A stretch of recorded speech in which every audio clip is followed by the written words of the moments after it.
everybody, and welcome back to Mutti Plays Pokemon Crystal version 2. Today we are done exploring this little section of Kanto.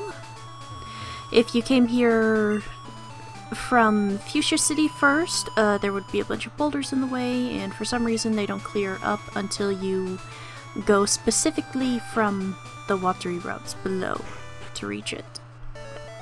But now that that is out of the way, let's head on back to Cinnabar Island so that we can talk to our little buddy, who will explain what's been going on with the island. Who are you? Well, it's plain to see that you're a traitor. My name's Blue. I was once the champion, although it was for only a short time. That meddling Red did me in. Anyway, what do you want? You want to challenge me or something? I hate to say it, but I'm not in the mood for a battle now. Take a good look around you. A volcano erupts, and just like that, a whole town disappears. We can go on winning and losing in Pokemon, but if nature so much as twitches, we can lose in a second. That's the way it is. But anyway, I'm still a trainer. If I see a strong opponent, it makes me want to battle. If you want to battle me, come to the Viridian City Gym. I'll take you on then. And I'm assuming he teleports there. No bird to fly on. So let's go and follow him there.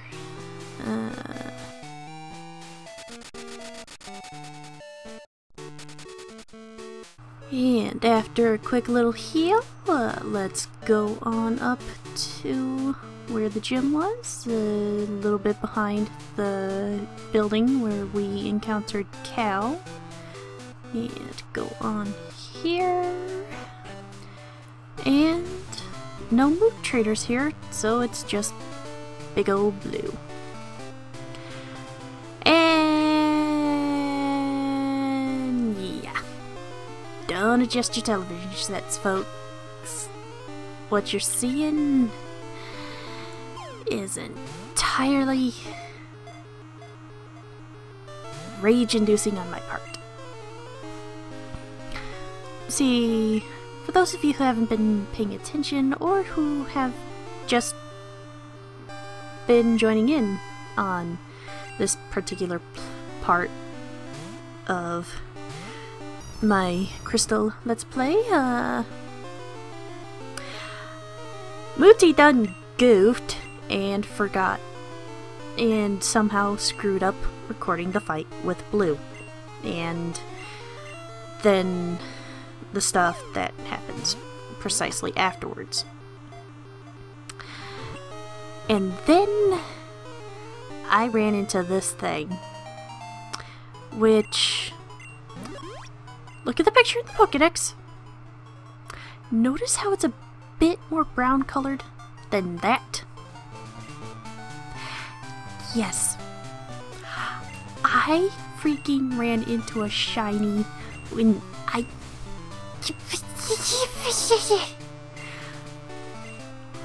Why couldn't I encounter that thing while I was playing through the first time? Why? But here, take 2 on the battle with Blue. Yay. Unlike other gym leaders, he does not specify in one particular type, so, you are going to have to be a bit more on your toes about the type thing. He will start off with Pidgeot, so it might be a good idea to start with an electric, ice, or rock type Pokemon. Other than that, be sure to adjust as he sends out his Pokemon.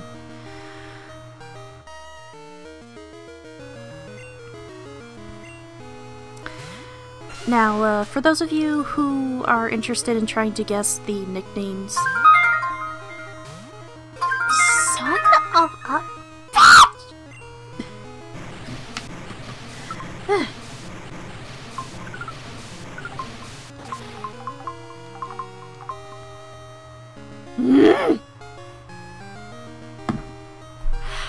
Professionalism, ladies and gentlemen. Professionalism. But for those of you who are trying to guess at what the references for the nicknames of my Pokemon are,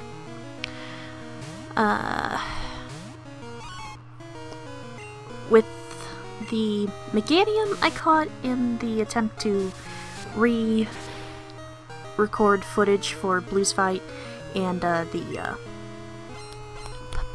Poliwrath that I got, I went a little bit silly with the nicknames, but I do believe that everyone else has a variation on their nickname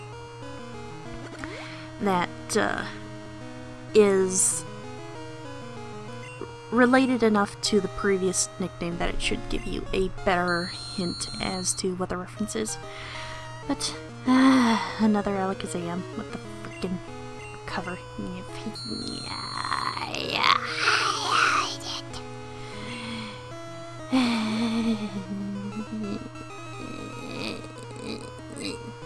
Screw you, psychic types.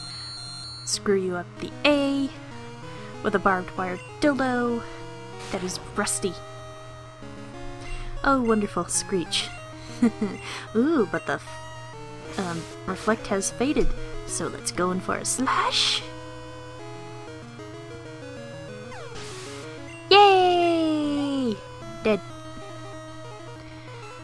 Thankfully that did not take too long, and he's got his own Arcanine, and who am I going to send out?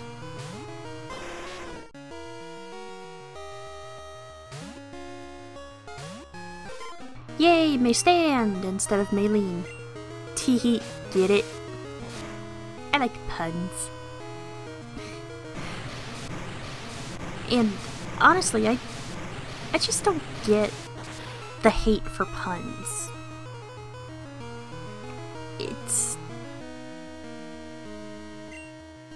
I view them as a form of comedy that encourages you to think. And like, so far the only pun joke that I haven't liked was, what's 2 plus 2? Wait, no. What's fish plus fish? Tuna. I get it, it just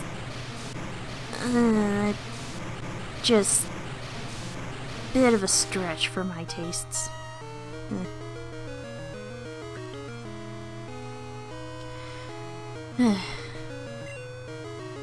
And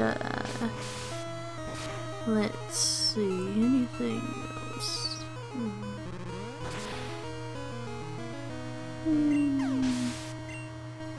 Yay, down goes the puppy. And ooh, 2 left.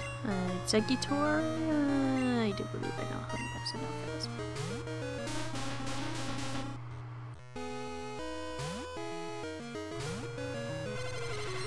Yay! A shiny that I can never keep because I caught it on an emulated version of the game, and also I caught it in Generation 2, so even if I were playing it on an honest-to-goodness cartridge, I wouldn't be able to keep it beyond that because I can't transfer it to a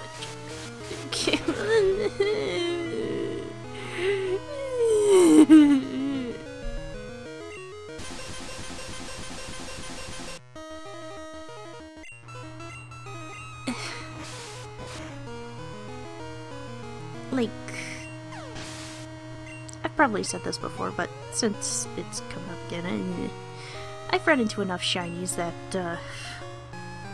I feel that freebie shinies are a bit cheap and kind of ruin the value of a shiny you honestly caught, especially when the shinies are given to you, well, they're just given to you.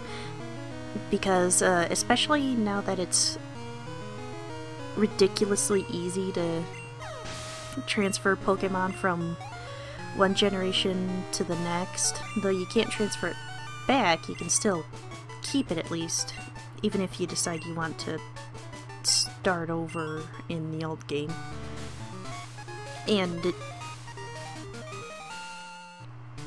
like, say you honestly caught a shiny Magikarp, and you evolved it with the release of Heart Gold and Soul Silver. Where do you think people are gonna assume that you caught it? On your own as a Magikarp, or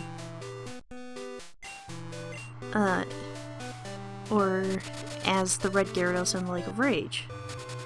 And even then, the shiny Magikarp itself isn't all that special, especially if you got a Japanese one. I forget if the event happened in non-Japanese areas, but basically there was a free Magikarp going on over Wi-Fi, I think, for a while. So yeah, even then, yeah. Stop giving away free shinies, dang it! Let me run into them on my own. But as you saw while I was rambling on about shinies, after you get all 8 Kanto badges, if you go over to Professor Oak and talk to him, he will set things up so that you can go over to a new place called Mount Silver, which is basically the final area of the game. And I'm gonna finish up this part after I explore the routes just south of the cave of Mount Silver. And in the next 2 parts, I am going to run around taking care of some things that I could do now that I'm this far in the game, so that I can show off all the more interesting things. Now, these 2 routes are fairly straightforward. It's just grass, water, the occasional item. But one thing to note, since this is the original version of the Generation 2 games, I cannot go to Cerulean Cave to catch Mewtwo, and I do not think Seafoam Islands is a proper dungeon anymore, so I can't catch Articuno there. So I think that's weird. Yeah. And but in the remakes, those 2 places were made available again, and Zapdos was put in a place to well, it was put in front of the power plant. I don't remember the trigger. I think you have to finish the power plant side quest first. And Moltres you can catch in the Mount Silver Cave that I'm gonna park myself in front of, not too far from now. So those are some neat differences. And one last thing, the remakes have some post-credit goodies after you finish off this area of the game, whereas as far as I can tell, this version of the game does not have those post-credit goodies. So once you're done with Red, you've basically done everything plot-related.